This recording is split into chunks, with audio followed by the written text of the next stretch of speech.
अस्सलाम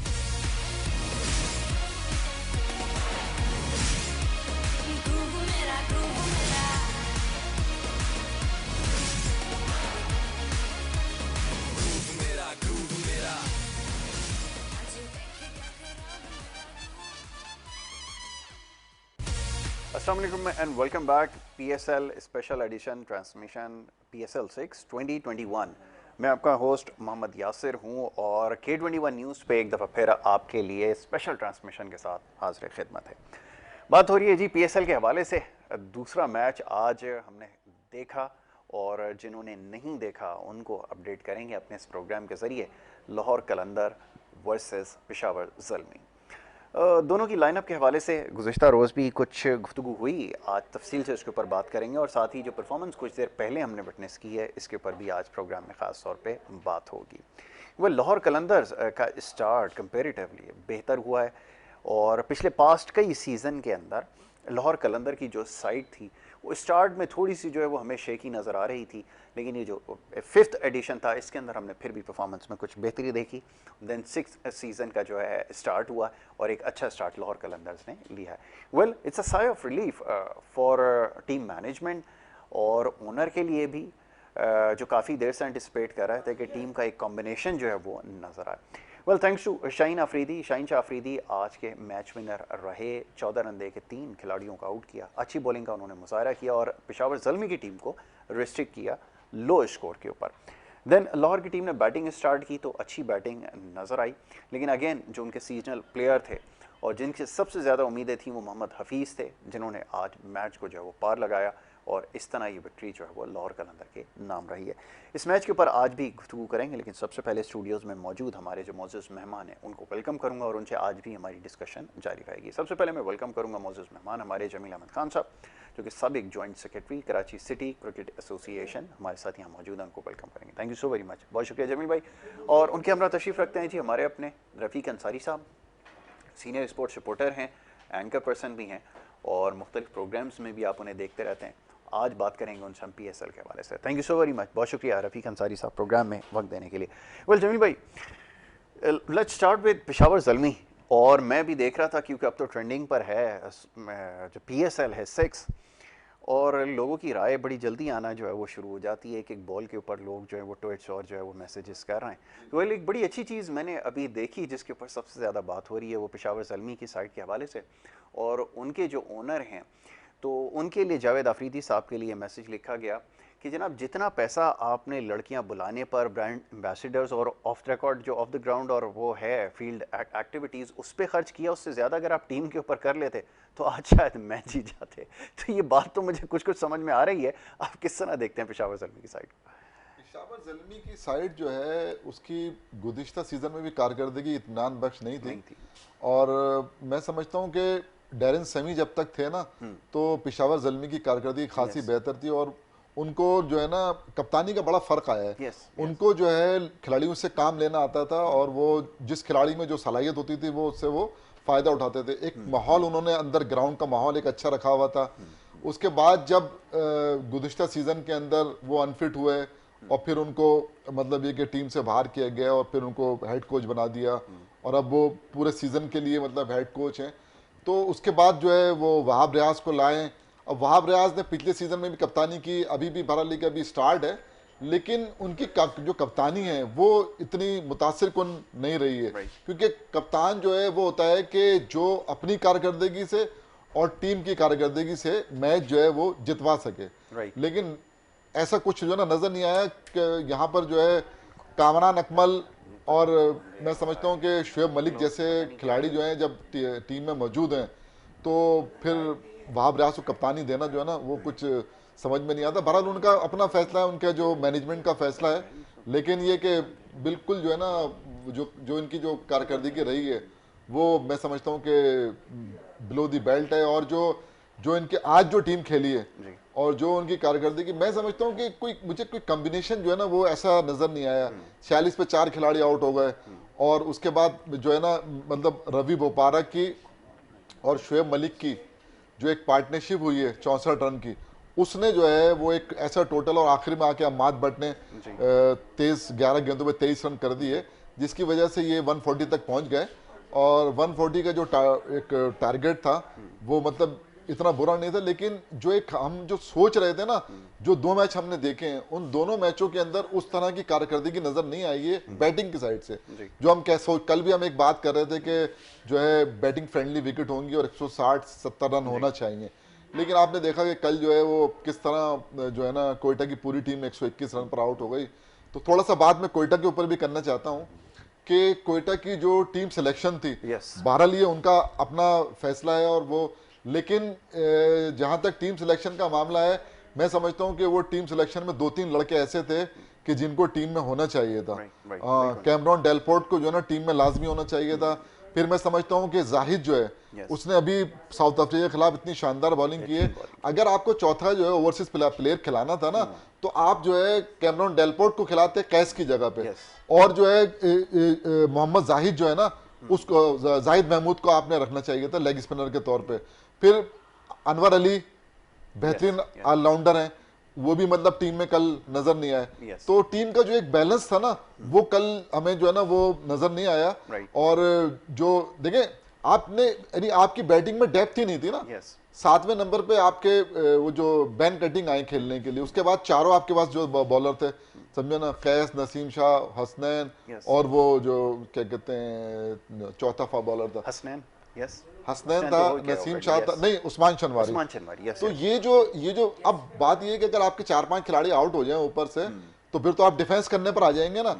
यहां पर आपको चाहिए कोई ऑलराउंडर टाइप के, कोई पिंच हिटर, कोई इस तरह के जो ना प्लेयर। तो हालांकि कोयटा जो है ना उसकी जो गुज़िश्ता जो टीम्स होती थी उसकी बैटिंग में बड़ी डेप्थ होती थी, लेकिन इस दफा जो है ना मुझे बहरहाल जो सिलेक्शन था ना वो मेरे लिए बड़ा हैरान कुन था, क्योंकि 2-3 लड़के जो है ना कैमरॉन डेलपोर्ट को जो, और अनवर अली और जाहिद, इनको टीम में जो है ना होना चाहिए था। कैस को इन्होंने बहुत जल्दी खिलाया है, और कैस की जगह अगर ये खेलते कैमरॉन डेलपोर्ट और यहाँ से जाहिद महमूद को अगर ये एज ए लेग स्पिनर खिलाते और एक पेसर कम करते, पेसर जो इन्होंने बढ़ाया है ना एक उसकी जगह अनवर अली को खिलाते, जो जाहिर है इतने बैटिंग में भी एक ऑप्शन आया। तो फिर ये कि उसके पास जो है ना, देखिए तेज बॉलिंग ही अपनी जगह पे ठीक है, लेकिन इसमें वैरायटी होना चाहिए ना, स्लो वन करना आना चाहिए, बहुत सारी चीजें होती हैं। अगर वो चीज उन बच्चों के पास नहीं है, हसनैन ने तो लाजवाब बॉलिंग की है कल, जो उसने बॉलिंग की है ना, मैं समझता हूँ कि मतलब क्रेडिट देना चाहिए कि उसने जो ना इम्प्रूव किया है बहुत। तो हसनैन की बॉलिंग जो है कल सिर्फ कोयटा की टीम में अगर मुझे कुछ समझ में आया तो वो एक उसकी थी, वरना कोयटा की जो टीम है उसकी कारकर्दगी और टीम का सिलेक्शन बाहर मुझे थोड़ा सा उस पर बिल्कुल आपने ठीक कहा कि बैलेंस थोड़ा सा आउट नजर आया। थोड़ी सी टीम में हमने देखा है कि परफॉर्मेंसेस की कमी थी। स्पीकिंग ऑफ सरफराज अहमद बात करें अगर, तो ऊपर आकर अपने आप को प्रमोट किया, काफ़ी अरसे से ये बात हो रही थी कि टॉप ऑर्डर में प्रमोट करके कुछ डिलीवर करें। कल अच्छे टच में नजर आए, लेकिन लग जो है वो शायद कल काम नहीं कर सकी। How do you see this कि ये सरफराज से क्या ज़्यादा एक्सपेक्टेशंस है, ज़्यादा प्रेशर में रहे, आपको क्या नजर आ रहा है? देखिए 2 चीज़ें हुई हैं सरफराज के ऊपर आने से ना। एक तो ये होता था जब वो चौथे नंबर पे आते थे या 5वें, तो मिडिल ऑर्डर ज़रा स्ट्रांग हो जाता था और वो लेके चलता था।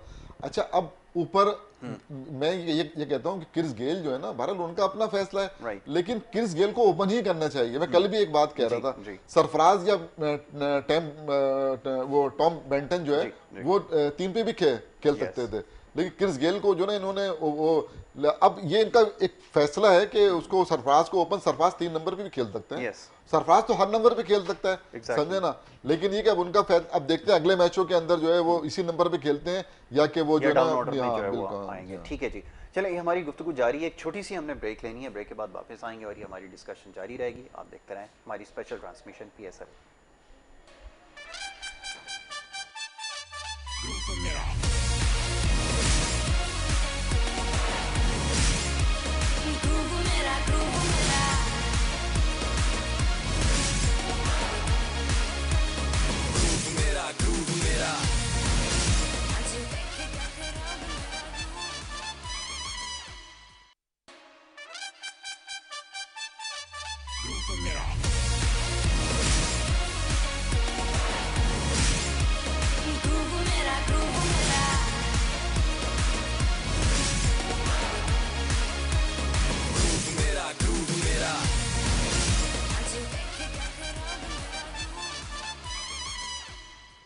Welcome back once again. आप देख रहे हैं हमारी स्पेशल ट्रांसमिशन PSL एडिशन 6 के हवाले से, और ब्रेक पे जाने से पहले बात हुई कुछ आज के मैच के हवाले से, लाहौर कलंदर वर्सेस पेशावर ज़ल्मी, और कल के मैच के हवाले से भी हम थोड़ी सी गुफ्तगू कर रहे थे और अभी मज़ीद इसके ऊपर बात कर लेते हैं। कराची वर्सेस कोयटा जो मैच हुआ है, इंटरेस्टिंग मैच था, लेकिन अगेन लो स्कोरिंग गेम रही। आज की भी जो पहली मैच है वो भी लो स्कोरिंग रही है। लेकिन भाई अब दोनों मैचेस के अंदर स्कोर जो हम एंटिसिपेट कर रहे थे, होना तो ये चाहिए कि 170, 180 और प्लस बोर्ड पर हो, थोड़ी एक्साइटमेंट होती है। 140, 130 अगर एवरेज ये स्कोर जाएगा तो फिर तो मेरे ख्याल में इतना इंटरेस्ट लोगों का नहीं होगा। क्या कहेंगे इसके ऊपर?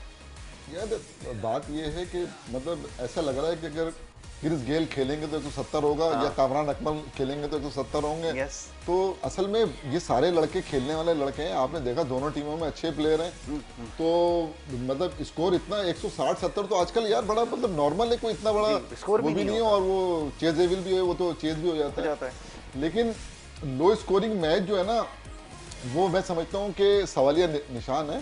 और ये पीसीबी के ऊपर भी कि किस तरह की जो पिचेस मैंने जो देखी है ना, मुझे तो पिचेस में कुछ नजर नहीं आया। पिचेस तो सही थी, लेकिन जो इनका जो जिस अंदाज में खेले हैं ये, मैं समझता हूँ कि वो बैटिंग डिस्प्ले अच्छा नहीं हुआ, जिसकी वजह से जो है ना वो लो स्कोरिंग रहा है। तो जो असल में मैं जो ये देखा ना, आप देखें जो 2 मैच हुए हैं उसके अंदर जो ऊपर जो है ना, ऊपर से विकेटें जल्दी गिरी हैं, उसकी वजह से जो है ना वो जो ना एक, हाँ जब दाहिर आज भी 6 ओवर में 36 रन थे, तो वो जो एक हम चाहते हैं ना कि मोमेंटम हो, और फिर वो तो ऊपर वाले रन करेंगे तो फिर जो है ना वो, अब जब ये नीचे वाले आते हैं तो सूरत हाल ऐसी होती है कि इनको अब 46 पे 4 खिलाड़ी आउट थे आज, क्या कहते हैं इसके पेशावर के। तो उसने आके फिर रवि बोपारा ने भी उसने संभाला, तो 64 रन की पार्टनरशिप हुई, तो ये यहाँ पहुंचे। इसी तरह कल जो है विकेटें जल्दी जल्दी गिर गई कोयटा की, तो एक जो बड़ा एक हम सोच रहे थे टोटल ना, वो नहीं हो सका। तो ये ऊपर वालों को अगर ऊपर से अगर रन 1, 2, 3 नंबर रन करेंगे ना, दोनों में देखना आप 1, 2, 3 नंबर रन नहीं किए, जिसकी वजह से नीचे वालों को दबाया, दबाव की वजह से फिर उन्होंने इनिंग बिल्ड की। और क्योंकि जाहिर है कि फिर उनको एक ऐसा टोटल, इसकी वजह से दोनों मैचों में ये लो स्कोरिंग प्रेशर में आपको नजर आए। रफीक अंसारी साहब, ये फरमाइएगा, आपने जायजा लिया, आप इवेंट को पूरी तरह कवर करते हैं, क्या इंतजामात आपने देखे? सिक्योरिटी के हवाले से तो बड़े भरपूर इंतजामात हैं, लेकिन अंदर की सूरत हाल तो बताइए कि शायकीन के हवाले से खासतौर पे लास्ट ईयर आपने जब ये टिकटों वाली खबर दी थी तो फिर वो मीडिया में फैली कि जो कीमतें हैं वो बहुत ज़्यादा हैं, उसको भी कंट्रोल किया गया। क्या कहेंगे इसके? देखिए यासिर, अभी शायकीन ने क्रिकेट का जो देखा है तो वो जो कह रहे हैं कि 7,000 11,000 टिकट बुक हैं, तो ऐसा स्टेडियम में नज़र नहीं आ रहा, क्योंकि उन्होंने शर्त इतनी लगा दी कि कोई बच्चा आएगा तो शनाख्ती कार्ड लाएगा, और फिर उसके बाद जो है कि बर्थ सर्टिफिकेट लाएगा। तो इस किस्म की शर्त से जो स्टेडियम में बातें चल रही हैं, ये इस किस्म से जो टिकट लोगों ने लिए थे, तो शायकीन क्रिकेट कैसे आएंगे? और सबसे बड़ी बात है कि चले कि खेल के अगर शायकीन क्रिकेट आती है, आपने 7,500 रुपये के, अब जब 7,500 तमाशाई आपने रखे हैं, तो उस तमाशाइयों में ये बताया है कि पहली बात तो अपनी इतनी बड़ी बड़ी शर्तें रख दें, तो लोग कैसे आएंगे? फिर दूसरी है कि जैसे आज पहला दिन था, यानी कि दूसरा दिन पेशावर ज़ल्मी और जिसका दूसरा मैच खेला गया है लाहौर कलंदर के दरमियान, तो जब लाहौर कलंदर ने अपनी बैटिंग का आगाज़ किया तो ये लग रहा था कि ये मैच बहुत आसानी से ये जीतेंगे।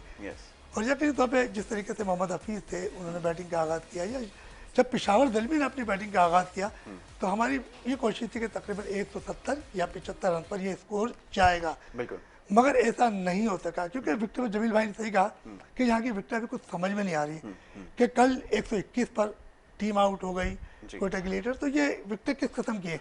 अगर आप स्कोर के लिए बना रहे हैं, अगर बैटिंग विकेट बना रहे हैं तो स्कोर नहीं हो रहा, अगर बॉलिंग के लिए कर रहे हैं तो विकेट नहीं ले पा रहे। तो ये समझ में अभी तक खिलाड़ियों के बीच, गैर मुल्की खिलाड़ी जो है अभी वो कितना स्कोर कर रहे हैं। कल क्रिस गिल ने किया, आज कुछ स्कोर हो गया, वरना हमारे कौमी खिलाड़ी वही कर रहे हैं। आज मैंने देखा लाहौर कलंदर के सुहेल एक अच्छी बैटिंग कर रहे थे, मगर उनका भी वो अंदाज सिर्फ यहीं तक की है। ये जरूर है कि हफीज एक बाकायदा तजुर्बेकार है और इतने मैच खेले, और अगर इतने मैच खेलने के बाद भी अगर वो टीम को ना जितवाएं तो फिर तो बेकार है। उसका फायदा नहीं है।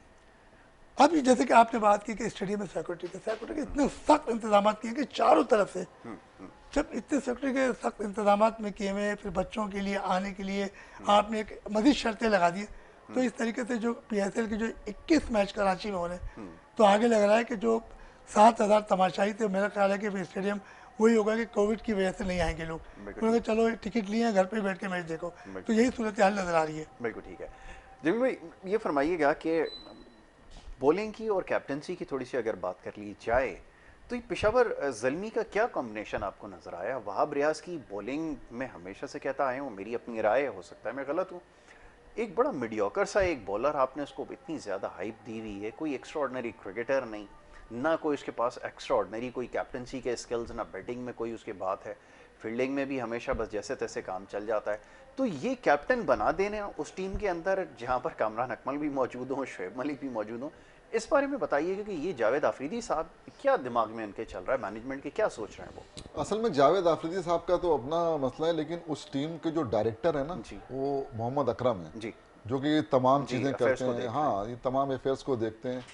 फिर मतलब आप ये समझ लें, कप्तान जो है ना वो आदमी होता है कि जिसकी टीम में जगह कम से कम परमानेंट हो। यस, समझे ना? तो आप जो मैं बात कर रहा हूँ, अगर आप समझते हैं कि आपकी टीम में जगह परमानेंट है तो आपकी बात जो है वो सही है। और अगर परमानेंट नहीं है तो फिर जो आप कह रहे हैं कामरान अकमल तजर्बेकार, उसके साथ शुएब मलिक जो पाकिस्तान की कप्तानी भी कर पूरी चुके हैं। दुनिया का मेरे ख्याल में सबसे सीजनल प्लेयर हाँ, है तो T20। अब मतलब इनकी मौजूदगी में और वहाब रियाज को कप्तान बनाना ना, देखिए कप्तानी का बहुत फर्क होता है। कोई एक समझे ना कि नहीं, देखिए कप्तान जो है ना मैच को पलट देता है। ऐसा ही। मतलब तो अगर कप्तान आपका जो है ना ज़हीन होगा और दिलेर होगा और उसको कप्तानी आती होगी, मैं समझता हूँ कि सबसे बड़ी जो मुझे जो इसमें कमजोरी नजर आई है, जितने भी कप्तान हैं, सबसे ज्यादा कमजोर कप्तान जो है वो पेशावर ज़ल्मी का है। और वो वहां पर उसकी अपनी कारकर्दगी भी वो नहीं है, ठीक है ना। आज जब 3 ओवर में 25 रन चाहिए थे तो वो बॉलिंग करने के लिए आए, 18 रन दिए उन्होंने, ऐसा ही है। ठीक है ना। अब आप मुझे बताएं कि अब ये मतलब ये कि तो मैच विनर तो नहीं हुए ना।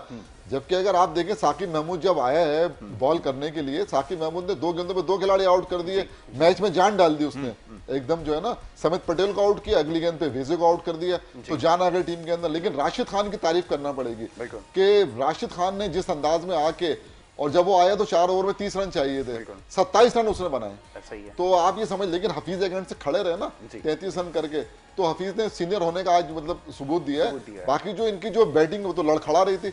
आप ऊपर से देखें ना अगर, तो आपके फखर जमान, सुहेल अख्तर, ये जितने भी वो थे, ये सब मतलब कुछ भी नहीं कर सके ना। तो वो बैंड डंग भी कुछ नहीं कर सके। तो अब जो देखिए बात ये है कि जो बैट्समैनों की जो जिम्मेदारी है, अगर वो पूरी नहीं करेंगे ना, तो आपकी ये 130 मतलब मरते खपते यही स्कोर जो है ना वो बनेगा। ऊपर से रन करेंगे, परफॉर्म करेंगे, तो फिर जाके जो लोगों को मतलब अच्छी क्रिकेट देखने को मिलेगी, एक वो होगा। ठीक है, अच्छा जी, तो ये गुफ्तगू हमारी जारी है और हमने जो है वो एक ब्रेक लेनी है, और ब्रेक के बाद जब वापस आएंगे तो ये अपनी गुफ्तगू का सिलसिला जारी रखेंगे। आप देखते रहे हमारा प्रोग्राम।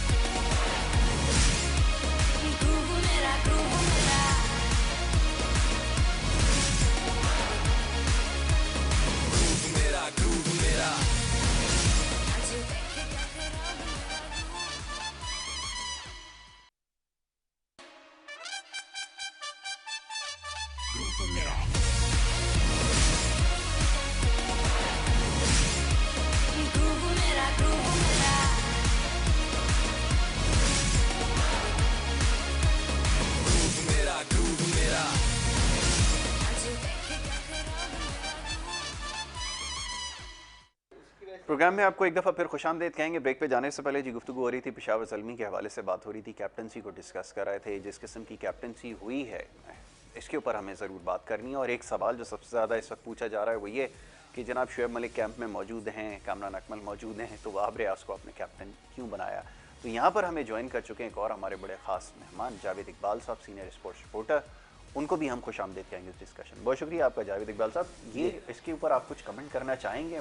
खादिम ने भी ये कहा कि एक बड़ा मीडियोकर सा क्रिकेटर था, अभी तक कोई चीज़ नज़र आई नहीं।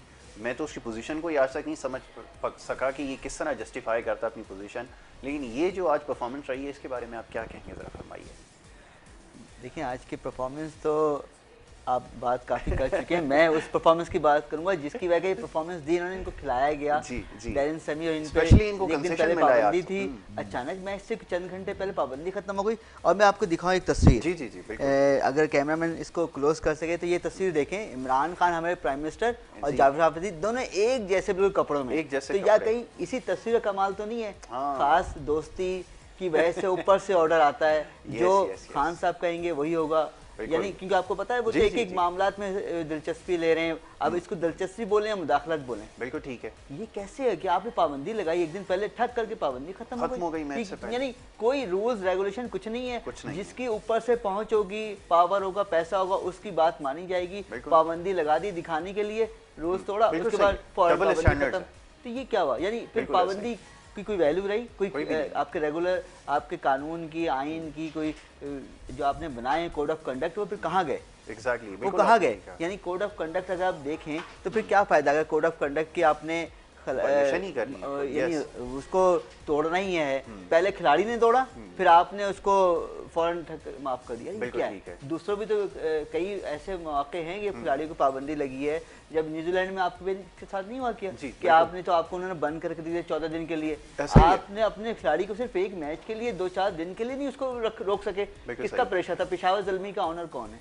बिल्कुल ठीक है। और उनके ताल्लुकात कैसे? ये तस्वीर मैंने आपको ये दिखाई है कि गवाही दे रहे हैं कि दोनों बिल्कुल एक जैसे कपड़े, वो कहते हैं ना एक जैसे कपड़े एक जैसे लॉन, तोहफा मिलता है जिसके ऊपर। तो खास है ना कि नहीं, कोई ना कोई तो हुआ होगा। जैसे कहते हैं कि कनेक्शन क्या है इस पाबंदी के खत्म होने का? कनेक्शन ये था। हर जगह हमारी यहाँ मुदाखलत हो रही है, ये पावर पैसा खूब चल रहा है। खेल हो, सियासत हो, सियासत में खेल। जावेद आफरीदी साहब अभी वो टॉप ट्रेंडिंग पे मैं देख रहा था कि खिलाड़ियों पे क्यों नहीं पैसा खर्च कर रहा है। वो लड़कियों को बुलाने में, इधर उधर से एम्बेसडर्स को हायर करने में, एस्ट्रा को बुलाने में, फलाना को बुलाने में, उधर पैसे बड़े खर्च हो रहे हैं। बल्कि मैं वो देख रहा था कि वो एक लड़की आजकल जो ट्रेंड पे बना हुआ, आपको तो पता है ना, हमारी कौम तो किसी के पीछे लग जाती है, तो वो एक लड़की है, उसको भी उन्होंने पकड़ के आज बिठाया हुआ, वो भी चला रहा है, ये हो रहा है। जी बिल्कुल, उसको भी उन्होंने बिठाया हुआ था। तो ये आपकी टीम में हो रहा है। अंदर आप देखें आपके पास बॉलर कोई नहीं है, वहाब रियाज से आपको गेम करवानी पड़ रही है, और दूसरी तरफ आप देखें क्या हो रहा है। इस पे क्या कहेंगे?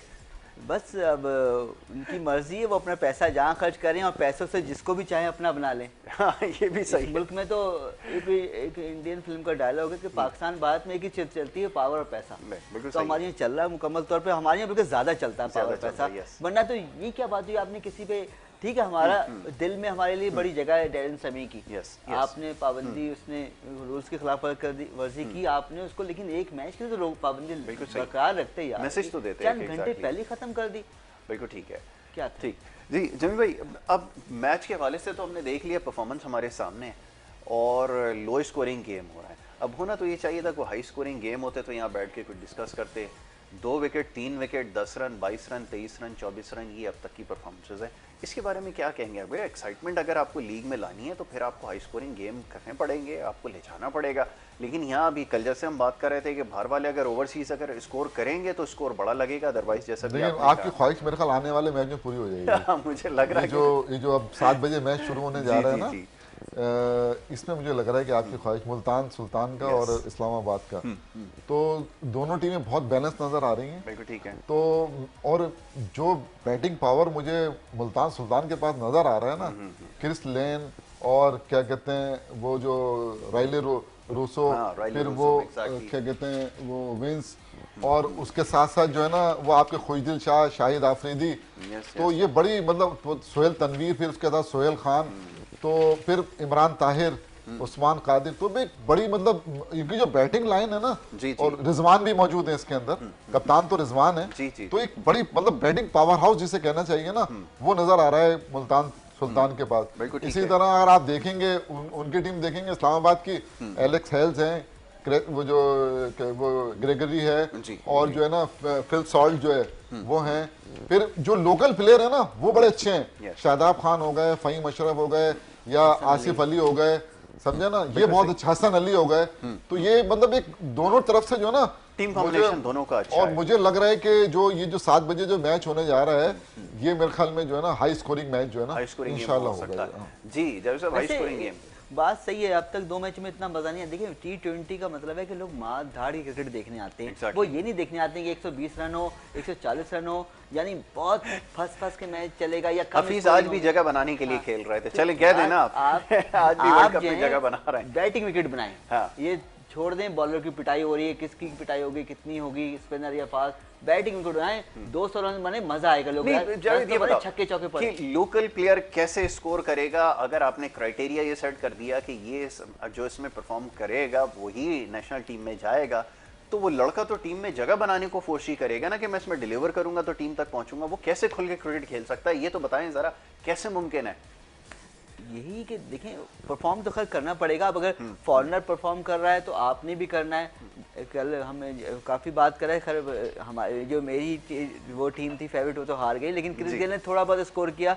जैसे नदीम भाई ने बताया कि भाई थोड़ा बहुत उसने ज़रूर किया है। इसको लोग कहते यार 5-10 रन पे वो आउट जाएगा, लेकिन 40 रन के करीब उसने बनाए, ठीक है। लेकिन सब ने, लोकल प्लेयर्स ने भी अपना तो परफॉर्म तो करना है ना, खुद से खेलना है। अब ये नहीं कि यार वो खेल रहे हैं, बैटिंग विकेट भले ना है, जितना फॉरनर कर रहा है आप भी उतना ही करें, लेकिन मेरी नज़र में विकेट बैटिंग होनी चाहिए ताकि सबको रन बनाने का मौका मिले, रन ज़्यादा बने। क्या विकेट थोड़ा सा पुराना हो जाएगा तो आपके ख्याल में एक आध दिन के बाद कुछ चेंजेस आना शुरू होंगे? अभी तो ज़ाहिर है वेदर भी चेंज हो रहा है, कंडीशंस भी चेंज होती हैं, ओवरहेड कंडीशंस बड़ी मैटर करती हैं, तो ऐसा हो सकता है? क्योंकि मैचेस तो मैं देख रहा था नेशनल स्टेडियम कराची पे मुस्तकिल हो रहे थे, ऐसी कोई बात एक नहीं। बात मुझे और भी आ रही है ध्यान में, मुझे जो लगता है ना, शायद जावेद भी बताए कि जो पिछले साल जो PSL हुए ना, उसकी जो बाउंड्री थी मेरे ख्याल 65 थी या 70 ऐसा ही था, और अब जो बाउंड्री है वो 75 के ऊपर है। ये भी एक बड़ा मतलब फर्क पड़ता है। इससे जाहिर सी बात है कि जहाँ पर 140 रन हो रहे हैं वहाँ 160-70 रन, मतलब ये तो हो सकता है कि ये भी एक मतलब ये कि वो, लेकिन जो एक खेल का जो मेयार है ना वो नजर नहीं आया है, जो नजर आना चाहिए ना। मैंने आपको बताया ना कि जो 2 मैच हमने देखे, ऊपर की जो टीमें, ऊपर के जो लड़के हैं, उन्होंने जब तक आपके 1-2-3 नंबर के लड़के रन नहीं करेंगे ना, नीचे आके पावर हिटिंग इतनी आसान नहीं होती है कि अगर टीम आपकी फंसी, 17 पे 3 खिलाड़ी आउट थे, बिल्कुल ठीक है, अगर 17 पे 3 खिलाड़ी आउट ने पेशावर के, तो क्यों मारेंगे आके? फिर उसने वही किया ना, आगे वो थोड़ा सा फंस के खेला। शोएब मलिक जो है ना वो खेला, फिर जो उसने इनिंग खेली है, रवि बोपारा ने जो 50 किए हैं, बड़े क्लास के 50 किए हैं उसने, टाइम पे 50 किए हैं उसने।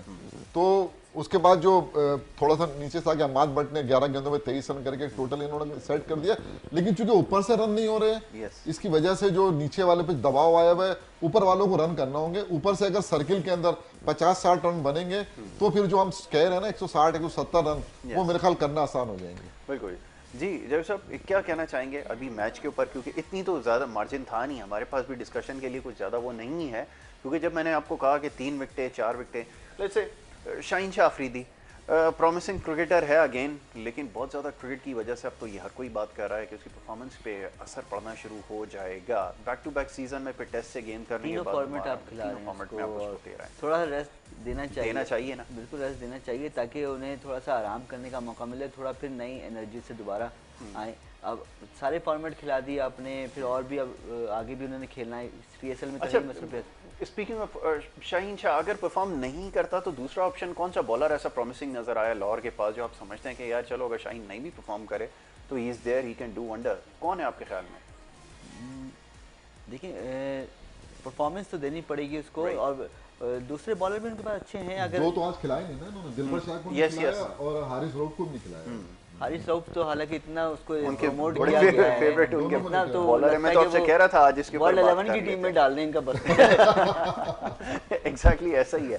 तो ये जो जमील भाई बात है, जैसे जावेद साहब ने कहा कि वो बड़ा ओवररेटेड क्रिकेटर है, वहाँ तो टेप टेनिस वाली क्रिकेट जो है वो चल रही है। अब खान साहब से पूछें कोई जाके आकिब जावेद से, वो ये समझते हैं कि शायद ये कोई जिमी एंडरसन टाइप का कोई बॉलर उनके हाथ लग गया, लेकिन ये बड़ी खाम ख्याली है। ज़ाहिर अपने आप को लाइमलाइट में रखने के लिए फ्रेंचाइजेस और मालिकान को भी ज़ाहिर यही बताते होंगे ना कि हमें एक कोई जेम मिल गया या कुछ मिल गया। वो भी सोचते होंगे कि यार ये तो इतनी तारीफें करता है, ये ग्राउंड में जाता है तो उससे गेंद नहीं हो रही होती। उसका पूरा कैरियर देख लें, जो अभी मुख्तसर कैरियर है उसका, हालांकि देख लें आप, लेकिन कहीं से भी नहीं लगा वो कि जो है कोई बहुत ही मुतासिर कौन बॉलर है। आपको पता है इंग्लैंड का जो आखिरी वो था T20, उसमें मेरे ख्याल आखिरी ओवर में 17-18 रन चाहिए थे, इन्होंने तो मतलब वो आखिरी गेंद पे 6 रन रह गए थे। देखा ना, जिसमें थोड़ी सी कुछ तल कलामी भी हो गई थी बाबर आजम के साथ। जी, तो वो मतलब वो भी मैच, अगर वो छक्का लग गया था वो भी निकल गया था। तो ये मतलब रिलायबल नहीं है, मतलब इनको जो है ना ये अगर ये जरूरी नहीं, देखिए कोई बॉलर अगर लाहौल कलंदर बोल रहा है कि अच्छा है तो आपने भी उसको जो है ना आप देखें उसने साउथ अफ्रीका के खिलाफ जो है ना 4 में 44 रन दिए हैं यार। सही है। अब 44 रन आप अगर दे रहे हैं, उसकी जगह आपने खिलाया हसन अली को जी, उसने आपको मैच भी जिता दिया, बॉलिंग भी उसने 2 खिलाड़ी भी आउट कर दिए, आपको जो है ना 22 रन भी कर दिए। तो यार ये अब आप ये इस तरह की वो करें ना चेंजेस, कल जिस तरह उसने गेंद करी हसनैन ने यार, मैं कहता हूँ उसको हर फॉर्मेट में खिला देना चाहिए यार। मैं कहता हूँ उसको टेस्ट मैच में क्यों नहीं खिलाते हैं आप, वनडे में क्यों नहीं खिलाते उसको आप? मतलब उसमें कल उसने जिस तरह गेंद करी है, जब वो गेंद करने के लिए यार लग रहा था कि मतलब उसका पेस, उसका जो ना रिदम, उसका फॉलो थ्रू, मतलब लग रहा था कंप्लीट जो है ना वो बॉलर है। तो मैं समझता हूँ इस टाइप के जो बॉलर हैं, या शाहिनशाह अफरीदी है ना, जैसे अब मतलब उसको आपने गिरा, उसको रेस्ट दें, दूसरे को भी चांस दें ताकि वो रेस्ट करता है। हाँ, जैसे इंग्लैंड करता है, समझे, अपने टॉप बॉलरों को टेस्ट करा के और वो खिला देता है। हम जो है ना बस हमने वो पढ़ लिया कि शाहिनशाह इसको इतना वो करो साला कि ये अनफिट हो जाए। ये जो वो है ना सोच जो है, इसको चेंज करना पड़ेगा। और हारिस रऊफ की जहां आपने बात की, मैं नहीं समझता कि हारिस रऊफ से कहीं अच्छे बॉलर अभी भी हमारे पास जो है ना मतलब मौजूद हैं। अच्छा, और हमें मौका देना चाहिए। इसमें जमील भाई बहुत सही बात कर रहे हैं कि बहुत ज़्यादा खिला देते हैं आप, इतना खिलाएं तो देखिए अगर उसके बजाय किसी और को चांस देंगे तो आपका बैकअप भी तैयार होगा। इसी वजह से फिर बैकअप नहीं बन पाता कि आप एक को खिलाते खिलाते वो जब इंजर्ड होगा तब आप उसको छोड़ रहे होते हैं। मजबूरी में के ऊपर बड़ा रिलाई कर रहे थे जब वो आया था। वो तो हमारे यहाँ आपको पता है कंपैरिजन शुरू हो जाता है, सर रिचर्ड हेडली से मुकाबला हो रहा था और पता नहीं किस किस से मुकाबला हो रहा था। लेकिन अब जो वो बिल्कुल ऑफ कलर है, बिल्कुल उसको जो है वो एक सेट असाइड कर दिया। ये क्या चक्कर है, ये तो ज़रा समझाएं, क्योंकि बच्चा तो अभी वो भी ज़रा उसमें चार्ज है, कर सकता है वो। कल कैसा नज़र आया वो आपको? किसके बारे में बात करें? नसीम शाह के बारे में। नसीम शाह देखिए टाइम चाहिए, इतनी जल्दी हम लोग किसी से मैच कर देते हैं ना, ये बड़ा अजीब सा हो जाता है कि यानी आप फौरन उसको आसमान में पहुंचाते हैं, फिर सीढ़ी हटाते हैं, वो जमीन पे गिर जाता है। कच्चा तोड़ ले कच्चा तोड़ ले। तो भाई इसको खेलने दें थोड़ा, और थोड़ा उसको डोमेस्टिक में ज़्यादा खिलाएं, फौरन ही नेशनल टीम में आने के लिए। देखिए हमारे पास ठीक है अभी शोएब अख्तर जैसा कोई नहीं आया, काफ़ी अरसे से कोई एक्स्ट्रा ऑर्डिनरी बॉलर नजर ही नहीं आया, फास्ट बॉलर ना स्पिनर कोई जबरदस्त। आप सिर्फ रिलाई करते हैं कि इसमें T20 पे, PSL पे। क़यामत की निशानियों में से है कि आपको वहाब रियाज के हाथ जोड़ने पड़ रहे हैं कि भाई आकर जो है तुम टेस्ट मैच खेल लो। ये है पाकिस्तान क्रिकेट का हाल ही हो गया है। बिल्कुल, आप लॉन्ग फॉर्मेट से आप निकालें लड़के जो लॉन्ग फॉर्मेट में खेलते हैं, ज़्यादा देर तक विकेट पे बॉल रहते हैं, ज़्यादा बॉलें करते हैं, ज़्यादा ओवर कराते हैं, तो उनका स्टेमिना भी वेस्ट होता है। आपने उनको घास डालना ही छोड़ दिया कि यानी नहीं उनको देखना ही नहीं, हमने देखना PSL के जबरदस्त लड़के यहीं के होते हैं, इसके अलावा यही खानदानी। फिर सोच रहा हूँ कि वो परमिशन जो स्पेशल ग्रांट की गई है वो वहाब रियाज के लिए, इतनी बड़ी मीटिंग की है कि आपने उसको खिलाएंगे, ह्यूज डिसअपॉइंटमेंट आपको। फिर उसने जो है वो नाउमीद हरवा दिया। 3 में 25 रन बहुत होते हैं यार, उसने 18 रन देके मैच ही हरवा दिया। सही बात है कि हम सादा लफ्ज़ में पर्ची कितनी बड़ी लगाई है, प्राइम मिनिस्टर की पर्ची लगी होगी ना, उससे कम की तो बात नहीं होगी। एग्जैक्टली। आप जो इनकी हमारे यहाँ पता है क्या हो गया है, हमारे जो सिलेक्टर हैं या हमारे जो कोचेज हैं, या इनको कोई भी कह दे यार कि यार मैंने वो लड़का जो ना यार 140 प्लस है, बस आप समझ लें, बस उन्होंने बोला बस उसको ले आओ। वो टेप बॉल से खेलने वाले हारिस रऊफ को बोले 140 प्लस है जनाब, उसको आप जो है ना बस ले आए। जो इनको ना, लेकिन नसीम शाह जो है ना इस पे काम करने की जरूरत है, ये अच्छा लड़का है। और मैं देखिए इसमें कोई वो, लेकिन आप इसको डोमेस्टिक पूरा सीजन खेलने दें, इसको पता चले ना, समझे पूरा। जैसे अब देखें इसी तरह देखें हसन अली वापस आया ना, उसने डोमेस्टिक में खेले ना 10 मैच, उसने 10 मैच खेल के बताया अपने आप को। इस तरह मैं कहता हूँ इनको पूरा सीजन खिलाएं। हाँ, इनको ग्रूम करें। आप ये नहीं कि अगर आपने देखे 140 प्लस बोले इसको खिला दो फौरन से खिला, ये मतलब ये जो हमारे जो ट्रेंड है ना, ये हमारी बर्बादी है। अब जो फास्ट बॉलर आ रहे हैं वो इतना जोर लगा रहे हैं कि मतलब यार वो हम 140 प्लस से पहुंच जाए, वही हमारी क्रिकेट की तबाही है। बिल्कुल ऐसा ही है। चलें जी, अब प्रोग्राम का क्योंकि वक्त खत्म हो गया है और डिस्कशन कल भी जारी रहेगी, क्योंकि ये सिलसिला जब तक PSL के मैचेस चल रहे हैं रोजाना आपके सामने जो है वो प्रोग्राम्स लाते रहेंगे। Javed Iqbal, thank you so very much. Jameel Ahmed Khan साहब, thank you so very much, बहुत शुक्रिया आप लोगों ने प्रोग्राम में वक्त दिया। मैच चल के देखेंगे थोड़ी देर में, देखते हैं फिर ये जो इंटरेस्टिंग मैच अब आने वाला है उसके ऊपर इंशाल्लाह कल फिर मौका मिलेगा तो ज़रूर गुफ्तगू करेंगे। और आप इसी तरह ही हमारी ट्रांसमिशन देखते रहिए। प्रोग्राम देखने का बहुत शुक्रिया। मोहम्मद यासिर को और हमारी टीम को दीजिए इजाज़त। अल्लाह के बाद।